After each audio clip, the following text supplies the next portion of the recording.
Nitong mga nagdaang araw ay kumalat sa social media ang rumor na magbabalik na umanong ABS-CBN sa dati nitong channel na okupado ng All TV ni Manny Villar.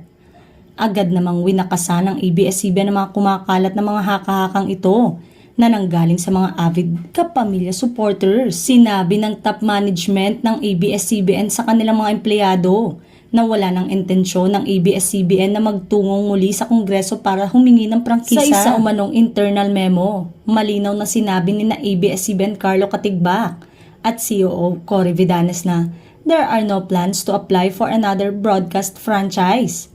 Ayon sa isang source, masaya na raw ang All TV sa kasalukuyan nitong content partnership with ABS-CBN. Nagsimula ang mga ganitong haka-haka nang magtalumpati si Katigbak at Vidanes sa Christmas party ng ABS-CBN kung saan sinabi nitong ang 2024 umano ang magiging best year nila mula nang i-reject ng Kongreso ang kanilang franchise renewal application.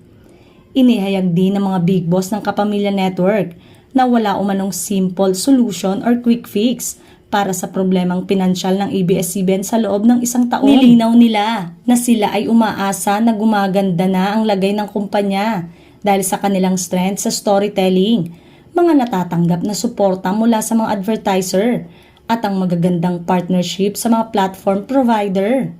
Maaalalang todo react ang mga netizens sa kumakalat na news sa X na may magbabalik sa ABS-CBN.